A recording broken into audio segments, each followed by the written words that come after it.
ஓம் சாந்தி. எல்லோரும் குஷியாக இருக்கிறீங்களா?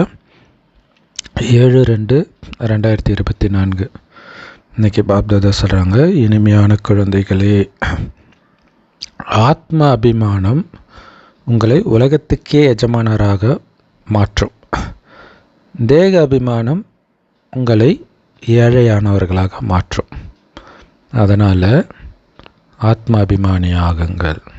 இல்லை, சொர்க்கத்தில் ஆத்ம அபிமானியாக இருந்ததுனால தான் உலகத்துக்கே அதிபதியானோம். தேக உணர்வு வர வர எல்லாத்தையும் இழந்து ஏழை ஆயிட்டோம். ஸோ இதையே தூய்மை இன்னும் சொல்லலாம். தூய்மை ஆக ஆக அதிபதியாகவும், தூய்மை இழக்க இழக்க அனைத்தையும் இழப்போன்றது நேற்று சொன்னார். ஸோ அதையே எப்படி ஆழமாக வெவ்வேறு விதத்தில் நமக்குள்ளே ஆழமாக பதிய வைக்கிறார் பாருங்கள். கேள்வி, ஸோ தேக உணர்வை மறக்கணும் இல்லையா? அதுதான் அஷரீரி ஆகிறது, சரீரமற்ற நிலை, வெறும் ஆத்ம உணர்வில் இருக்கிறது. அதுக்கு எந்த பயிற்சி உதவி செய்யும் அப்படின்னா, எப்போவுமே நான் இந்த உலக நாடக மேடையில் நடிக்க வந்திருக்கிற நடிகர் அப்படின்னு புரிஞ்சுக்கோங்க. ஸோ அதுலேயும் வெவ்வேறு வேஷம் போட்டு நடிக்கிறேன் இல்லையா? ஸோ வெவ்வேறு வேஷம், ஒவ்வொரு உடல். எப்படி ஒரு நடிகர் தன்னுடைய பாகம் முடிஞ்சவுடன் ட்ரெஸ்ஸு அந்த மேக்கப்லாம் கலைச்சிட்டு வீட்டுக்கு போயிடுவான், அந்த மாதிரி நீங்களும் பயிற்சி பண்ணணும். எங்கள் வேஷம் முடிஞ்சோடனே டக்குன்னு வேஷத்தை கழிச்சிட்டு கிளம்பிடணும். வேஷத்தை கழிச்சா என்ன இருக்கும்? வெறும் ஆத்மா தான் இருக்கும்.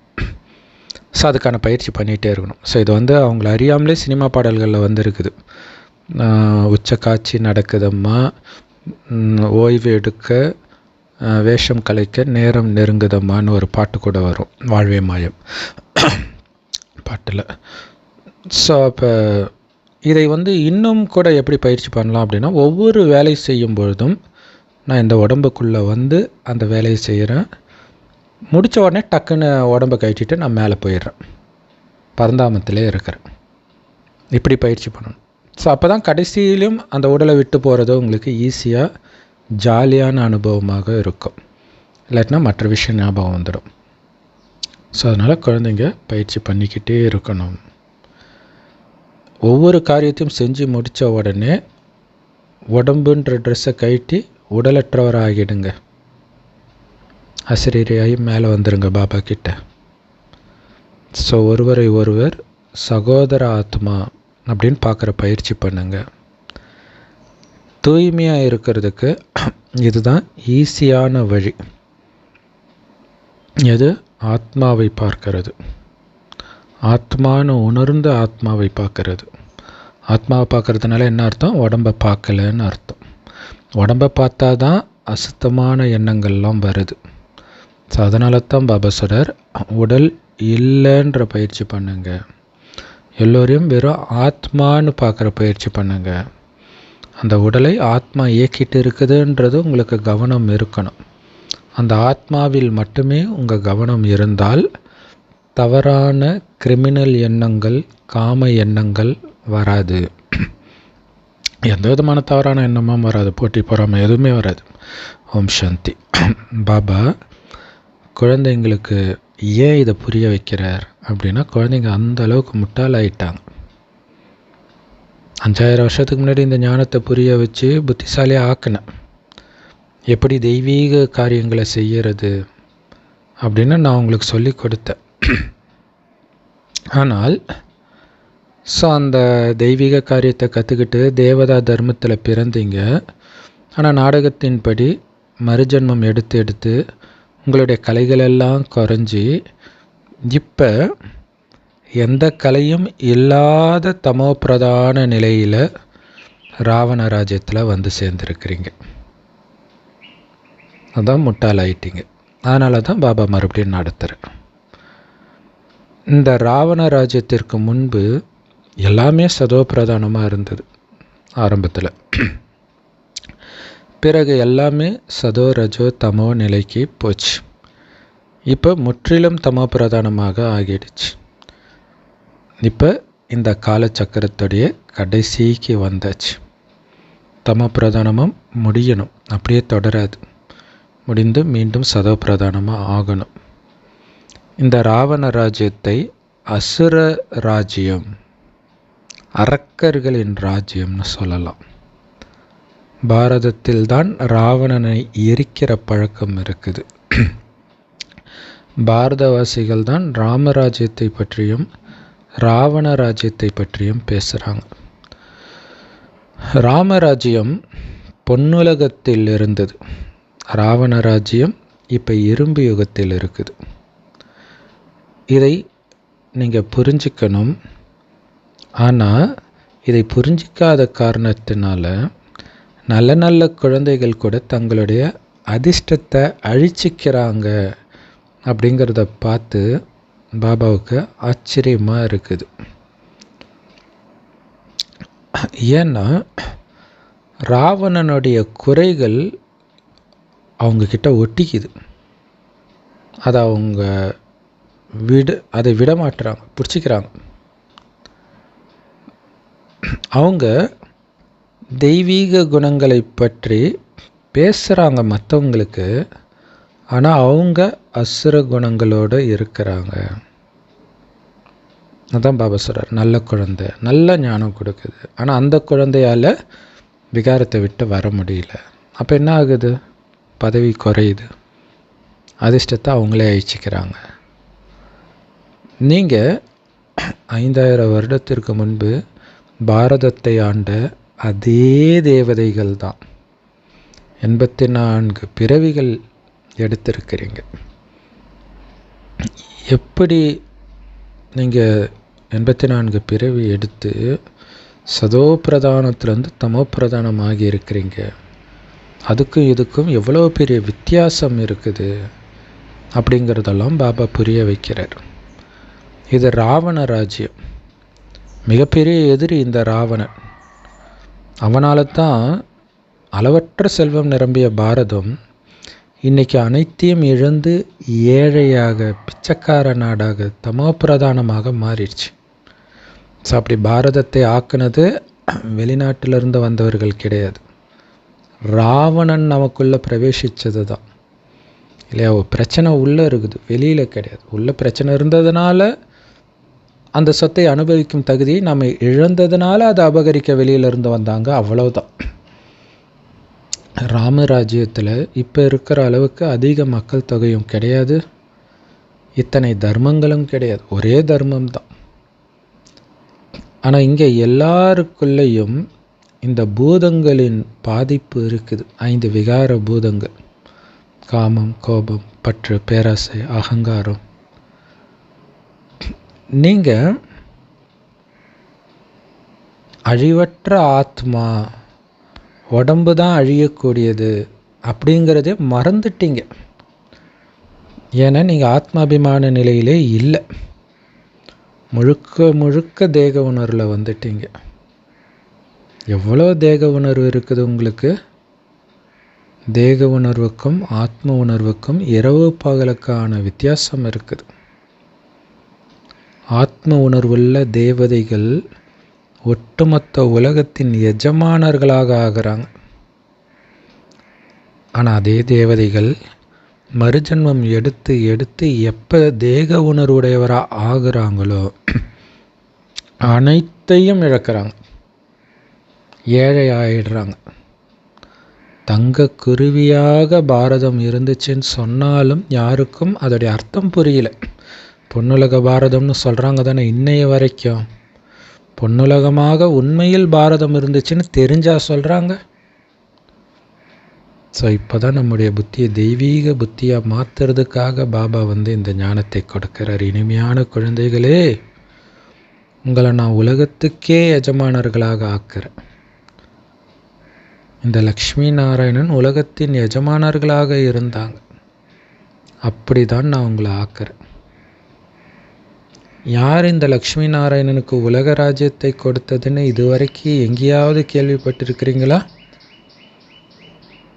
அப்படி என்ன உயர்ந்த காரியத்தை செய்தாங்க, அவ்வளோ உயர்ந்த பதவி அடைஞ்சாங்க?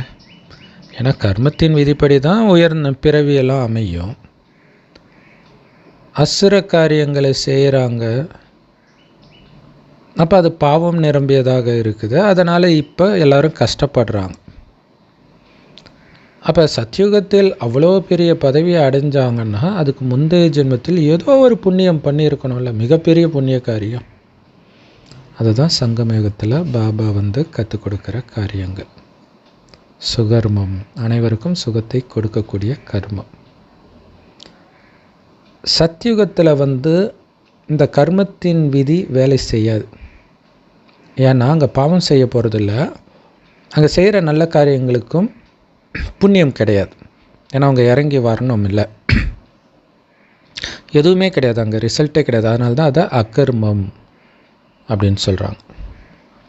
அதனால் அங்கே கர்ம கணக்கு வைக்கிற அவசியம் கிடையாது. எதை பற்றியும் அங்கே கவலைப்படுத்தவில்லை, பாவமும் செய்ய மாட்டீங்க.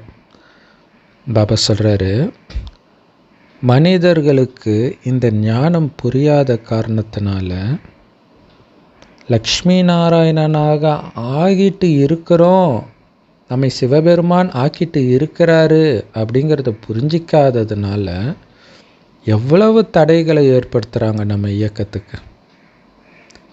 சிவனும் சங்கரரும் ஒருத்தர் தான்னு சொல்கிறாங்க.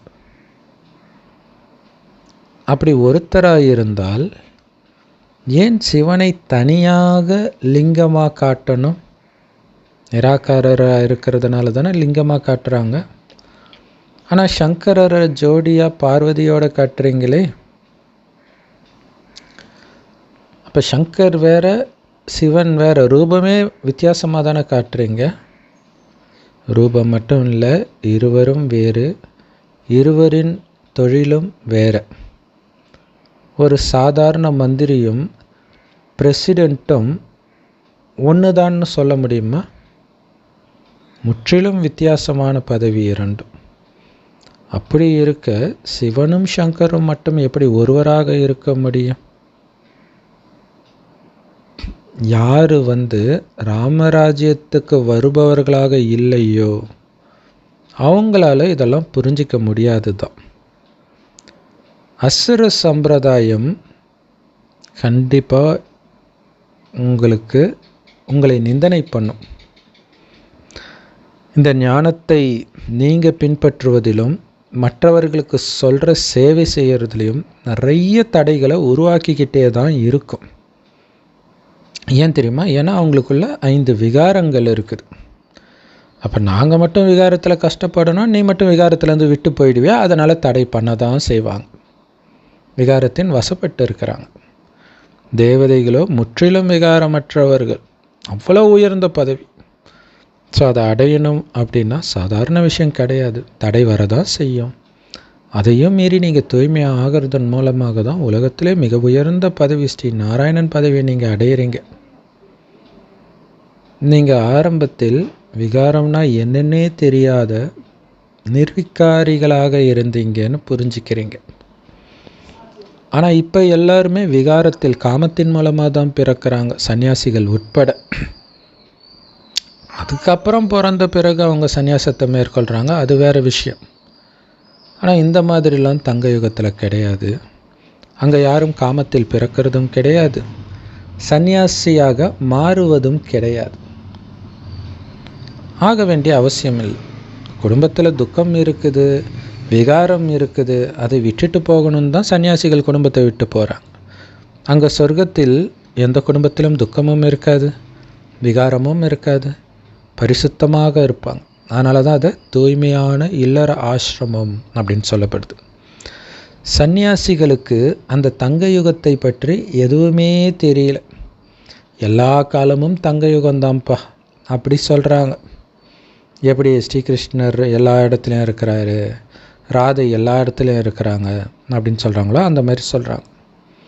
என்ன பண்ணுறது, பலவிதமான வழிகள், பலவிதமான தர்மங்கள் இருக்குது. ஆனால் கடவுள் ஒருவரே, அவர் கொடுக்கும் தெய்வீக வழிகாட்டுதலும் ஒன்று தான்.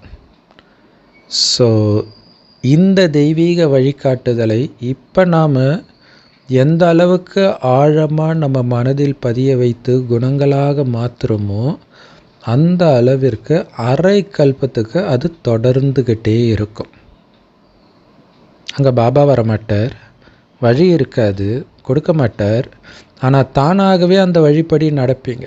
அந்த மாதிரி உங்களுடைய மைண்டை நீங்கள் இப்போ ப்ரோக்ராம் பண்ணுறீங்க பாபா கொடுக்குற வழியின் மூலமாக. நீங்கள் பிரம்மாவின் வாய்வழி படைப்புகள். இப்போ பிரம்மாவாய் வழியாக சிவபாபாவுடைய ஞானத்தை கேட்டு பிறகு விஷ்ணுவின் வம்சத்தினராக போய் பிறப்பீங்க சத்யுகத்தில்.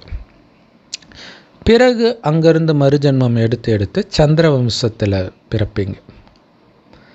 அது ரெண்டும் வம்சம் அப்படின்னு சொல்லப்படுது, சூரிய வம்சம், சந்திர வம்சம். ஆனால் இந்த பிராமண வம்சம் கிடையாது, பிராமண குலம்.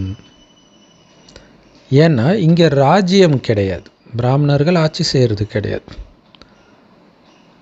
நீங்கள் மட்டும்தான் இதை புரிஞ்சிருக்கிறீங்க. அதுவும் உங்களையும் எல்லாரும் புரிஞ்சிக்கல, சிலர் தான் புரிஞ்சுக்கிறீங்க. சிலர் தன்னை மாற்றிக்கிறதே இல்லை, சத்தியுகத்துக்கு தன்னை தகுதிப்படுத்திக்கிறதே இல்லை. ஏதோ ஒரு விகார பூதம் அவங்களுக்குள்ளே இருக்குது, பேராசை, கோபம், இந்த மாதிரி. ஆனால் இந்த மாதிரி எந்த பூதமும் தங்க யுகத்தில் இருக்காது. தேவதைகள் தங்க யுகத்தில் இருப்பாங்க, ரொம்ப ரொம்ப சந்தோஷமாக இருப்பாங்க. ஏன்னா அங்கே பூதம் இல்லையே, பூதம்தான் துக்கத்தையே கொடுக்குது. அதிலும் இந்த காமம்ன்ற பூதம் இருக்குது பாருங்க, அது எப்போ மனுஷனுடைய மனசுக்குள்ளே நுழைஞ்சுதோ அந்த நேரத்திலிருந்து அது உங்களை விட்டு போகிற வரைக்கும் ஒரு வழிப்படுத்திடும். 7.5 சனின்றாங்களே, அதுதான். ஒருத்தனுக்கு அந்த காமம் காதல் வந்துச்சுன்னா முடிஞ்சு போச்சு அவன் கதை. ஆரம்பத்துலேருந்து கடைசி வரைக்கும் துக்கம்தான் கொடுக்கும். அதனால்தான் அது மிகப்பெரிய எதிரி. அதை விடுறதுக்கு தீவிர முயற்சி பண்ணுங்க. கருணை காட்டாதீங்க காமத்தை அழிப்பதில். ஏன்னா சொர்க்கத்துக்கு போகிறது, ஸ்ரீ நாராயணன் பதவி அடையிறது சித்தி வீட்டுக்கு போகிற மாதிரி கிடையாது. திரும்ப திரும்ப பாபா சொல்கிறாரு இல்லை, உங்களை சகோதர சகோதரிகளாக உணர்ந்தீங்கன்னா உங்களுக்குள்ள காம பார்வை இருக்காது. சொந்த தங்கச்சியை யாராவது காமமாக பார்க்குறாங்களா? சொந்த அண்ணனை யாராவது காமமாக பார்க்குறாங்களா? ஆனால் கலியுகத்தில் இப்போ அதுவும் நடக்க ஆரம்பிச்சிடுச்சு. ஆனால் ஜென்ரலாக பார்க்க மாட்டாங்க இல்லையா? அப்போ என்னுடைய அண்ணக்கிட்ட பேசிகிட்டு இருக்கிறேன், என்னுடைய தங்கச்சிக்கிட்ட பேசிகிட்டு இருக்கிறேன் அப்படின்னு உள்ளூர அது இருக்கணும். அப்போ இந்த கிரிமினல் பார்வை இருக்காது. இதுக்கு தான் உண்மையிலே தைரியம் வைக்கணும் இல்லையா? ராவணன் பிடிச்சி இழுப்பான், அவ்வளோ அழகான பொண்ணை எப்படா தங்கச்சின்னு சொல்கிறது இல்லையா? இதில் ஸ்கூல்லலாம் பார்த்திங்கன்னா அந்த ராக்கி கட்டை வரும்பொழுது பசங்களாம் ஓடுவாங்க. இதுதான் உண்மையான தைரியம். சிலர் சொல்கிறாங்க, கல்யாணம் பண்ண விருப்பம் இல்லையா, வீட்டை விட்டு வெளில போடான்றாங்க. அப்போ தைரியம் தேவைப்படுது. இப்போ அது ரிவர்ஸ் ஆகிடுச்சு, சொத்து மேலே ஆசை வந்துட்டதுனால. ஆனால் இதுக்கு முன்னாடி கல்யாணம் பண்ணலன்னா வாரிசு இருக்காது, அதனால் நீ வீட்டை விட்டு வெளில போ அப்படின்வாங்க. அதுக்கும் நீங்கள் தைரியமாக இருக்கணும், அதுக்கும் தயாராக இருக்கணும். அதுக்கு தான் தைரியம் வேணுன்ற. ஞானத்துடைய ஒவ்வொரு அடியும் ஃபாலோ பண்ணுறதுக்கு தைரியம் வேணும் இல்லையா? விகாரம் உங்களை தேடி வரும்பொழுது வேண்டான்னு சொல்கிற தைரியம் வேணும் இல்லையா? ஒரு பணக்கார வரன் வருது, எதை பற்றியும் கவலைப்படுத்தல, மிகப்பெரிய மாப்பிள்ளை வராரு, வேண்டான்னு சொல்கிறதுக்கு எவ்வளோ தைரியம் வேணும். ஏன்னா அடுத்தது என்ன ஆகுமோ தெரியலையே அப்படின்னு விழுந்துருவாங்க. ரொம்ப அழகான நல்ல குணமான ஒரு பொண்ணு வரா, வேண்டான்னு சொல்ல தைரியம் வேணும். ஏன்னா அந்த அழகு குணமெல்லாம் எப்போ எந்த நொடி மாறும்னே தெரியாது. எந்த ஆத்மாவுடைய நடிப்பு எப்போ எப்படி இருக்குன்னே தெரியாது. அது இல்லாமல் வேறு ஒரு ஆத்மா வேறு பிரவேசமாகும். இங்கே பாபாவை மட்டும் பிடிச்சா மட்டுமே நீங்கள் ஆனந்தமாக இருந்து ஆனந்தமாக உடலை விட்டு போக முடியும். உறவுகளை ஏற்படுத்திக்கிட்டிங்கன்னா எப்படி விட்டுட்டு போவீங்க? அதனால் உங்களை நீங்களே செக் பண்ணுங்க. பல கோடி மடங்கு பாக்கியசாலியாக ஆகிட்டு இருக்கிறீங்க. அந்த பாக்கியத்தை இந்த அற்ப சுகத்துக்காக இழக்கணுமா? செக் பண்ணுங்க. ஒன்றும் இதை தான் சொல்லுது. இந்த சாத்தான் இந்த கலியுகத்தில் சிற்றின்பத்தை காட்ட காட்ட அங்கே பேரின்பத்தை நீங்கள் இழக்க வேண்டி இருக்கோன்றதை புரிஞ்சுக்கணும். பல கோடி மடங்கு பாக்கியம், 5000 வருஷத்துக்கு நான் சம்பாதிக்கிற வருமானத்தை ஒரு நிமிஷத்தில் அழிக்கிறதுக்கு தந்திரம் பண்ணுது இந்த சாத்தான்னு எச்சரிக்கையாக இருக்கணும். ஏன்னா இங்கே இருக்கிறது எதுவாக வேணாலும் இருக்கட்டும், எல்லாமே அழிய போகுது குழந்தை. அழிய போகிறது பின்னாடி போய் அழிவற்ற ராஜ்யத்தை இழந்துடாத. இங்கே இருக்கிற எல்லாம் மண்ணோட மண்ணாக போகுது. சிலர் நல்ல தைரியம் வச்சு முன்னேறி போகிறாங்க, சிலர் தைரியம் வைக்கிறாங்க பிறகு விழுந்துடுறாங்க. ஸோ பாபா ஒவ்வொரு சூழ்நிலையும் உங்களுக்கு புரிய வைக்கிறார் முன்கூட்டியே, நீங்கள் அப்படி மாட்டிக்க கூடாது அப்படின்ட்டு.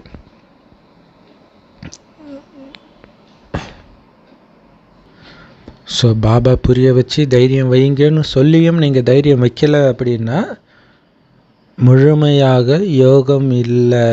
அதனால் மாயை வந்த உடனே விழற அளவுக்கு பலகீனமாக இருக்கிறீங்கன்னு அர்த்தம். பாரதத்தின் மிக பழமையான ராஜயோகத்துக்குத்தான் அவ்வளவு புகழ். அதைத்தான் கடவுளே நமக்கு சொல்லிக் கொடுக்கிறார். இந்த யோகத்தின் மூலமாக தான் உலகத்துக்கே எஜமானர்களாக ஆகிறோம். இந்த ராஜயோக படிப்பு தான் 5000 வருட வருமானத்திற்கான ஆதாரம். இதன் மூலமாக தான் எந்த அளவுக்கு படிக்கிறீங்களோ அதற்கேற்ப உயர்ந்த பதவியை அடைகிறீங்க. சகோதரன் சகோதரி உறவில் கூட சிலருடைய புத்தி தடுமாறுது. காம உணர்வு, காதல் உணர்வு, சலனம் இதெல்லாம் வந்துடுது. அதனால தான் பாபா அதுக்கும் மேலே உங்களை அழைச்சிட்டு போய் ஆத்மானு உணரு. உடம்பே பார்க்காத, உடம்பை பார்த்தா தானே சகோதரன் சகோதரி. வெறும் ஆத்மாவை பாரு. எல்லா ஆத்மாவும் சகோதர ஆத்மாக்களே. அது பெண் உடலில் இருந்தாலும் சகோதர ஆத்மா தான், ஆண் உடலில் இருந்தாலும் சகோதர ஆத்மா தான். ஏன்னா ஆண் குழந்தைக்கு தான் அப்பாவுடைய சொத்துன்னுவாங்க இல்லையா இதுக்கு முன்னாடிலாம். ஸோ பாபாவுடைய சொத்து எல்லா ஆத்மாவுக்கும் உரிமை இருக்கிறதுனால எல்லா ஆத்மாவும் ஆண்களே, சகோதர ஆத்மாக்களே. ஆனால் ஒவ்வொருத்தரையும் சகோதர ஆத்மான்னு புரிஞ்சுக்கோங்க. நம்ம எல்லோரும் சகோதரர்களாக இருந்தால் எப்படி காம பார்வை வரும்? உடலை பார்க்கறதுனால தான் இந்த கிரிமினல் எண்ணங்கள், காம எண்ணங்கள் வருது. பாபா சொல்றார், குழந்தைகளே தேகமற்றவராக அசரீரியாக மாறுங்க, ஆத்ம உணர்வுடையவர் ஆகுங்கள், உங்களை ஆத்மானு உணருங்க. ஆத்மாக்கள் அழிவற்றது இல்லையா? அழிவற்ற ஆத்மானு உணருங்க. இன்றைக்கி அழகாக தெரிகிற ஒரு பெண் இதுக்கு முன்னாடி அசிங்கமான ஆணாக இருக்கலாம், அடுத்தது மீண்டும் ஆகலாம். ஸோ அதனால் மாறக்கூடியதை, அழியக்கூடியதை பார்த்து நம்பாதீங்க, ஏமாறாதீங்க. அழிவற்ற ஆத்மாவை பாருங்கள், அதில் என்னென்ன நடிப்பு இருக்குதுன்னே உங்களுக்கு தெரியாது. ஸோ அப்போ எந்த ஆத்மாவோடும் ஒட்டாமல் விலகி பார்ப்பீங்க அவங்க நடிப்பை. உங்களையும் அழிவற்ற ஆத்மான்னு உணருங்க. நீங்கள் உடல் எடுத்து ஒரு பாகத்தை நடித்து முடித்தவுடன் அந்த உடலிருந்து விலகிடுங்க புத்தியினால். அதாவது ஒரு காரியம் செஞ்சவுடன் உடம்பு விட்டு வெளியில் நான் வெறும் ஆத்மான்ற உணர்வில் பரந்தாமத்திலே இருங்க. அந்த 1 மணி நேரம் நாடகம், மேடை நாடகம் நடிக்கிறவங்க கூட அவங்களுடைய பார்ட்டு முடிஞ்ச உடனே என்ன பண்ணுறாங்க, வேஷத்தெல்லாம் கலைச்சிட்டு வீட்டுக்கு போயிடுவாங்க. அந்த மாதிரி நீங்களும் இந்த பழைய உடல் அப்படிங்கிற ஆடையை கழட்டிட்டு புது உடலை எடுக்கணும். அதுக்கு உங்களை தயார்படுத்திக்கணும். புது உடலை எடுக்க போகிறது என்ன? ஆத்மா. இப்போ ஆத்மா தமோ பிரதானமாக இருக்கிறதுனால பழைய உடல் மேலே அவ்வளோ பற்று. அந்த பழைய உடலும் தமோ பிரதான நோய் தான் கொடுக்குது, பிரச்சனை தான் கொடுக்குது, இருந்தாலும் அதை விட மாட்டேங்குது. ஸோ காரணம் ஆத்மா தமோ பிரதானமாக இருக்குது.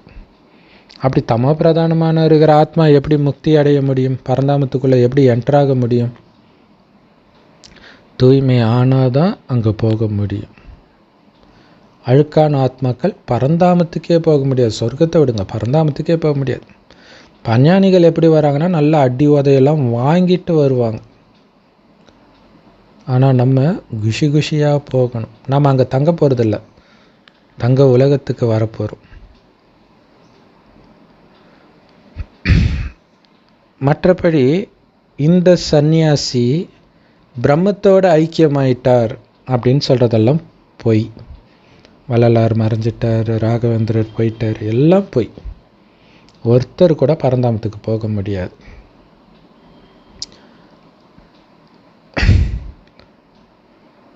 ஸோ அங்கே வம்சாவளி மரம் உருவாகி இருக்கிற மாதிரி, ஆனால் ஆத்மாவாகவே இருக்குது அங்கே அப்படிங்கிறது பிராமண குழந்தைகளுக்கு நமக்கு தான் தெரியும். ஏன்னா அங்கே அந்த வரிசையில் தான் அங்கே போய் ஆத்மா உட்காரும். தேவதை ஆத்மாலும் தனியாக தண்டு பகுதியில் இருக்கும். அப்போ ஒவ்வொரு தர்மமும் ஒவ்வொரு கிளைகளாக இருக்கும். கிறிஸ்தவ தர்மத்தை ஆத்மா போய் முஸ்லீம் கிளையில் உட்காராது, முஸ்லீம் தர்மத்தை ஆத்மா போய் தேவதா தர்மத்து கிளையில் உட்காராது. கீதையில் பிராமணர்களுடைய பேரே போடாமல் விட்டுட்டாங்க. பாபா சொல்கிறாரு, பிரஜாபிதா பிரம்மா உடலில் நான் பிரவேசிக்கிறேன். சிலது கீதையிலே அது இருக்குது போல இருக்குது, பிரம்மா உடலில் நான் பிரவேசிக்கிறேன் அப்படின்ட்டு. அப்போ கண்டிப்பாக தத்தெடுக்கணும் இல்லையா? பிரம்மா உடலில் அவர் வருவதே குழந்தைகளை தத்தெடுக்கிறதுக்காகத்தான்.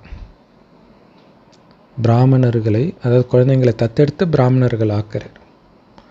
கலியுக பிராமணர்கள் விகார பிராமணர்கள், நீங்கள் விகாரமற்றவர்கள். அப்போ யார் உண்மையிலே உயர்ந்தவர்கள்? விகாரமற்றவர்களாக ஆகும் பொழுது நிறைய தடைகள், அவமானங்கள் எல்லாத்தையும் சகிச்சிக்க வேண்டியிருக்கும். ஏன்னா நாராயணன் பதவின்னா சும்மாவா? அதெல்லாம் வரும், கண்டுக்காதீங்க. ஒரு கணத்தை இருந்தால் மறு கணத்தை காட்டு, 2 கணத்தையும் காட்டுறேன். நான் தூய்மையாகி நாராயணன் ஆகணும், அவ்வளோதான். நீ என்ன வேணாலும் என்னை திட்டிக்கோ, அவமானப்படுத்திக்கோ. ஸோ மற்றவர்களுடைய பேரு ரூபத்தை பார்க்கும் பொழுது தான் உங்களுக்கு நிறைய தவறான காமம் சார்ந்த எண்ணங்கள்லாம் வருது. அதனால தான் பார்க்காதீங்க.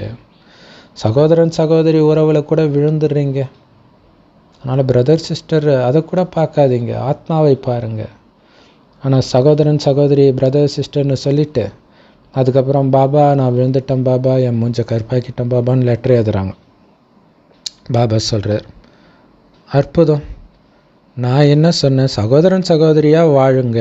அதாவது கணவன் மனைவியை சொல்கிறார், சகோதரன் சகோதரியாக வாழுங்கன்ட்டு. ஆனால் மறுபடியும் நீ தப்பு பண்ணிட்ட, அப்போ இது ஒத்து வராது. இனிமேல் சகோதரன் சகோதரன்னு பாரு. ஸோ இப்போ நீ செய்த தப்புக்கு கண்டிப்பாக கடுமையான தண்டனை கிடைக்கும்.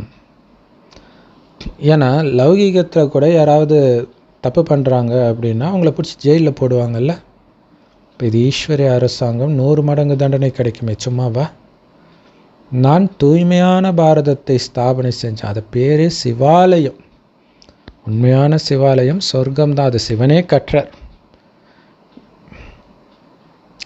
ஸோ சிவன் கட்டுற சிவாலயம் சொர்க்கம், சிவன் இருக்கிற சிவாலயம் பரந்தாமம். ஆனால் மற்ற மதத்தினர் சொர்க்கமும் கடவுள் இருக்கிற இடமும் ஒன்றுன்னு நினச்சிட்றாங்க. எல்லா மதத்தினரும் கிடையாது. யாருக்குமே இந்த ஞானம், இந்த புரிதல் இல்லை. இந்த உலகத்து ஆரம்பத்தில் கடவுள் தூய்மையாக படைச்சார்னு யாருக்கும் தெரியாது. மற்றபடி வேத சாஸ்திரங்களும் பக்தி மார்க்கத்தின் விஸ்தாரங்கள். தங்க யுகத்தில் எல்லோரும் சத்கதியில் இருப்பாங்க. அதனால் அங்கே அவங்க எந்த முயற்சியும் பண்ண தேவையில்லை. ஏன்னா முயற்சியே கலியுகத்தில் சத்கதி அடையிறதுக்காக முயற்சி பண்ணுறோம், முக்தியை அடையிறதுக்காக முயற்சி பண்ணுறோம்.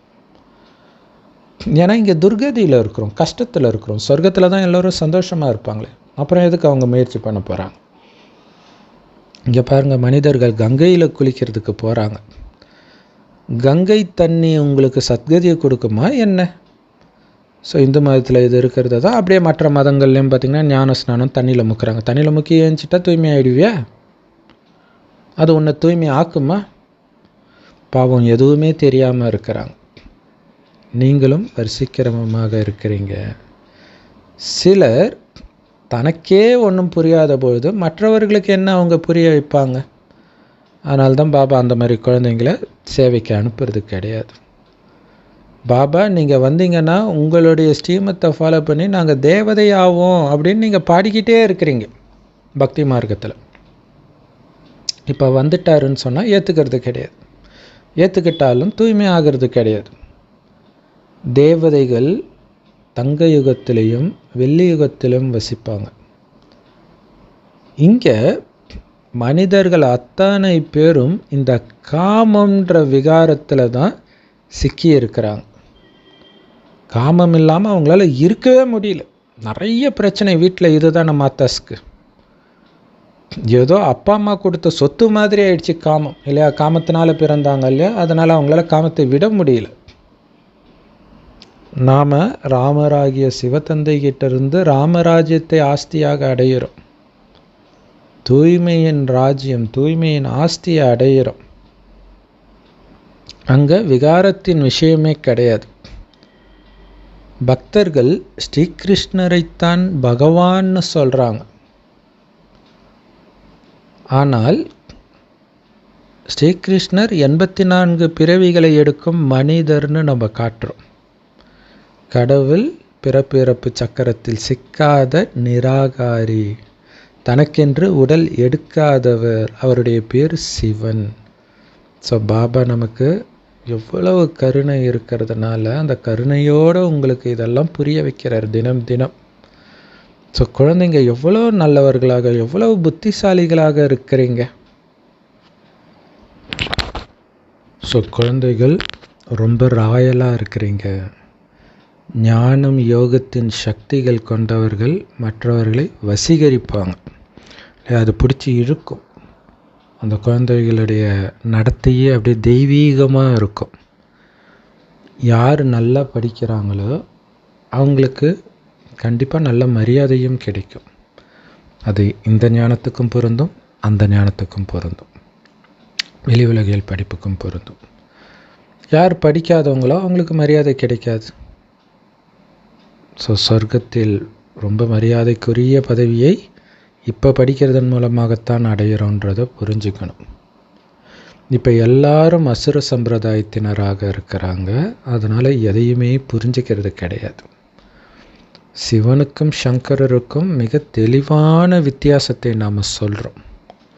சிவபாபா நிராகார உலகமாகிய பரந்தாமத்தில் இருக்கிறார்.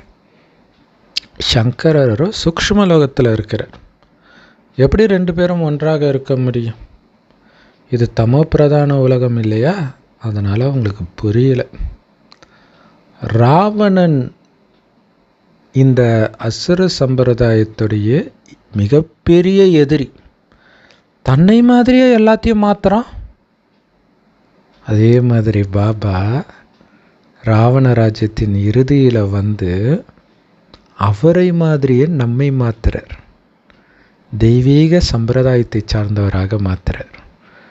ஸோ அதுதான் என் சாயலில் என் குமாரனை படைத்தேன் அப்படின்னு பைபிளில் போட்டிருக்கோம். ராவணனுக்கே அங்கே வேலை கிடையாது சொர்க்கத்தில். அரை கல்பத்துக்கு எரிச்சது தான் இல்லையா? இப்போ எரிச்சது அரை கல்பத்துக்கு அவன் ஏந்திரிக்க மாட்டான், அவ்வளோதான், சாம்பல் ஆகிடுவான். ஏன்னா அது ராமராஜ்யம். தங்க யுகத்தில் ராமராஜ்யம் நடக்குது. மகாத்மா காந்தி கூட ராமராஜ்யம் வேணும்னு விரும்பினார். அதுக்காக அவர் ராமராஜ்யத்தை ஸ்தாபனை பண்ண முடியுமா, உருவாக்க முடியுமா? இப்போ மோடிஜி கூட ராமராஜ்யத்தை உருவாக்கணும்னு ஆசைப்படுறார். ஆனால் ராமராஜ்யத்தில் எல்லோரும் ஆத்ம உணர்வில் இருப்பாங்களே. மகாத்மா காந்தியும் மோடிஜியும் ஆத்ம உணர்வு பற்றிய ஞானத்தையா போதிக்கிறாங்க? பாபா மட்டும்தான் அதை போதிக்க முடியும். இந்த சங்கமயுகத்தில் தான் பாபா வந்து சொல்கிறார், குழந்தைகளே ஆத்ம உணர்வுடையவராக ஆகுங்க. இதுதான் புருஷோத்தமர்களாக ஆக வேண்டிய யுகம். புருஷோத்தம சங்கம யுகம், மிக உயர்ந்த யுகம். மிக உயர்ந்தவர்களாக மாறி காட்டுங்க. அப்பா பேரை புகழடைய செய்யுங்க. ஏன்னா உங்களை வச்சு தான் அப்பாவுக்கு பெருமை. கடவுள்கிட்ட படித்தும் உங்கள் குணம் மாறலைன்னா அப்பாவைக்கு நிந்தனை. அது பாபா உங்களுக்கு எவ்வளோ அன்பாக புரிய வைக்கிறார். அப்படிப்பட்ட அப்பாவை அன்பாக திரும்ப திரும்ப திரும்ப திரும்ப நீங்கள் நினைக்க வேண்டாமா? அவருடைய நினைவு உங்களை வாட்ட வேண்டாமா? ஆஹா பாபா, எவ்வளோ அற்புதம்! இதுக்கு முன்னாடி கல் புத்தியாக இருந்தனே பாபா, எவ்வளோ பாவம் செஞ்சுட்டு இருந்தேன். ஆனால் இப்போ என்னை எவ்வளோ உயர்வாக உயர்த்தி வச்சுருக்கிறீங்க பாபா. கிறிஸ்தவர்கள் அந்த ப்ரே பண்ணும்போது முட்டி போட்டு அப்படியே உருகி உருகி ப்ரே பண்ணுவாங்க. ஆனால் உண்மையிலே கடவுளை பற்றி அவங்களுக்கு தெரியாது. அதுக்கே உருகி பண்ணுறாங்கன்னா நம்ம எப்படி உருகி உருகி அவரை நினைக்கணும்னு யோசிச்சு பாருங்கள். நமக்கு தெரியும்ல இதுக்கு முன்னாடி நம்ம புத்தி எப்படி இருந்துச்சு, இப்போ எப்படி ஆகுதுன்ட்டு. அனைத்தையும் சிரித்த முகத்தோடு இழக்க கற்றுக் கொடுக்குறார். இப்போ அனைத்தையும் இழக்கிறதுனால தான் அனைத்தையும் சொர்க்கத்தில் அடையிறோம். ஆனால் அவங்க சொல்கிற அற்புதம்லாம் கலியுகத்து விஷயத்தை அடையிறத பற்றி பேசிகிட்டு இருக்கிறாங்க. ஸோ கலியுகத்து விஷயத்தை இழப்பவன் தான் மிக உயர்ந்தவன். பாபா, உங்களுடைய வழியை மட்டும்தான் நாங்கள் ஃபாலோ பண்ணுவோம், வேறு யாருடைய வழியும் கேட்க மாட்டோம். அப்படி அன்பாக நினைவு செய்யுங்க இல்லையா? பாபா தூய்மையாக இருக்க சொல்கிறார். ஆனால் ஒட்டுமொத்த உலகம், அப்பா அம்மா, கணவன் எல்லாம் சேர்ந்து தூய்மை இல்லைன்னா நீ ஒரு ஆம்பளையே கிடையாது, பெண்ணே கிடையாது, அப்படி இப்படி சொல்லட்டும், நான் கேட்க மாட்டேன் பாபா. நீ சொன்னதை மட்டும்தான் நான் கேட்பேன் பாபா. இறுதியில் சொல்லுவாங்க, இப்போ உங்களுக்கு எதிர்ப்பு தெரிவித்தவங்க, அவமானப்படுத்தினவங்க எல்லாம் கடைசியில் சொல்லுவாங்க, ஆஹா இந்த பிரம்மகுமாரிகளுடைய வழி தான்ப்பா உண்மையிலே தெய்வீகமான வழி. கடவுளுடைய வழியை அவங்க தான் ஃபாலோ பண்ணுறாங்க, எவ்வளோ நல்ல விஷயத்தை போதிக்கிறாங்க. இந்த உலகத்துடைய முதல் இடைக்கடை பற்றிய ரகசியத்தையே நமக்கு சொல்லி கொடுக்குறாங்க, நம்மளுடைய நடத்தையே மாற்றுறாங்க அப்படின்னு உங்களை திட்டினா அதே வாய் பின்னாடி பேசும். பாபா உத்தரவாதம் கொடுக்குறார். எப்போ? பாபாவுடைய வழிப்படி கடைசி வரைக்கும் நீங்கள் நடக்கணும். கொஞ்சம் கோபம் வந்துடக்கூடாது, கொஞ்சம் தப்பாக பேசிடக்கூடாது. அப்படியே தேவதை மகாலட்சுமியே பார்த்த மாதிரி இருக்கணும், ஸ்ரீ நாராயணனே பார்த்த மாதிரி இருக்கணும் உங்களை பார்க்கும்போது.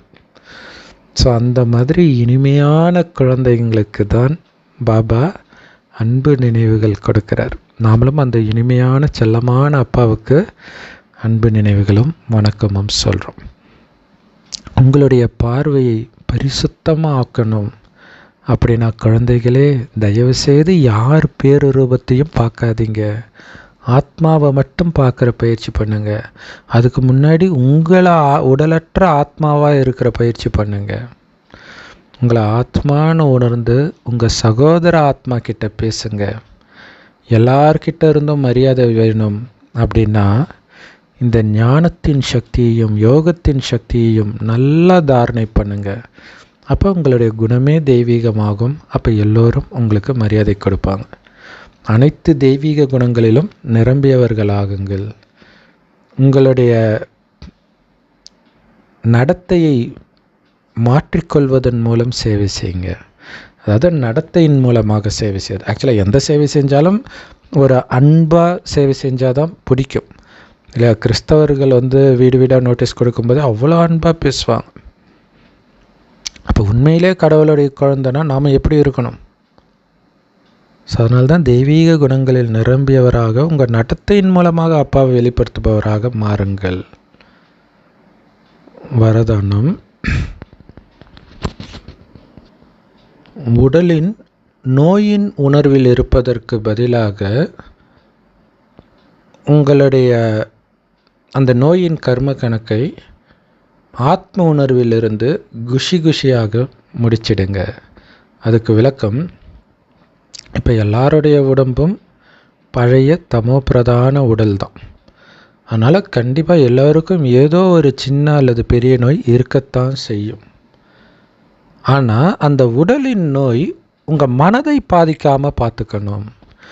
ஏன்னா உடலில் நோய் இருந்து மனம் சந்தோஷமாக இருந்தால் அந்த உடல் நோயை சீக்கிரமாக சரியாயிடும், அதில் பிரச்சனை இல்லை. ஆனால் உடல்லையே நோய் இல்லைன்னா கூட மனதில் நோய் வந்தால் பிரச்சனை, எதுவுமே பண்ண முடியாது இல்லையா? அதனால தான் பாபா சொல்கிறார், உடலில் இருக்கிற நோய் உங்கள் மனதை பாதிக்காமல் பார்த்துக்கோங்க. அப்படி ஒருவேளை பாதிச்சதுன்னா இரட்டை நோய் கொண்டவர்களாக ஆயிட்டீங்க. உடலிலும் நோய், மனதிலும் நோய். அப்புறம் நோயை பற்றிய சிந்தனையே எப்பயும் இருக்கும். எனக்கு இந்த நோய் இருக்குது, இந்த நோய், இதே மைண்டில் ஓடிட்டு இருக்கும். அதனால் நோயை பற்றிய எந்த எண்ணத்தையும் வரவிடாதீங்க. அப்போ தான் உங்களை ஆத்ம உணர்வுடையவர்னு சொல்ல முடியும்.